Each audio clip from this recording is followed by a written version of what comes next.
90টি সমস্যার সমাধান। সুবহানাল্লাহ সুবহানাল্লাহ। এর মধ্যে সবচেয়ে ছোট যে সমস্যাটা আপনার সমাধান হবে সেটি হচ্ছে আপনার দুশ্চিন্তা দূর হয়ে যাবে। এই দোয়াটি আপনারা পড়লে নিয়মিতভাবে, একদম সহজ একটি দোয়া, একদম সহজ, আমাদের সবাইরই কিন্তু এটা মুখস্থ আছে। চাইলে আপনারা আমি বলার সাথে সাথে এটা মুখস্থ করে নিতে পারবেন। একদম সহজ দোয়াটি। আপনার সন্তান কথা শুনছে না, তাহলে এই দোয়াটি পড়ুন। আপনার স্ত্রী কথা শুনে না, অবাধ্য, এই দোয়াটি পড়ুন। আপনি কঠিন রোগে ভুগছেন, এই দোয়াটি পড়ুন।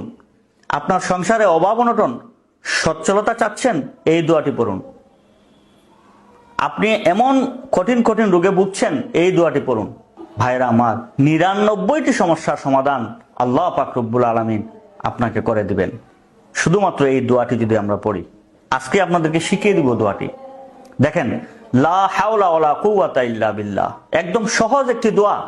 আপনার সন্তান অবাধ্য, লা হাওলা ওয়ালা কুওয়াতা ইল্লা বিল্লাহ পড়েন। আপনার স্ত্রী কথা শুনে না, লা হাওলা ওয়ালা কুওয়াতা ইল্লা বিল্লাহ পড়েন। আপনি অভাব অনটনে ভুগছেন, লা হাওলা ওয়ালা কুওয়াতা ইল্লা বিল্লাহ পড়েন। ভাইরা আমার, এই দোয়াটি আপনার 99টি রোগের ওষুধ স্বরূপ। ইনশাআল্লাহ তাআলা অবশ্যই আল্লাহ পাক রব্বুল আলামিন আপনার সব সমস্যার সমাধান করে দিবেন।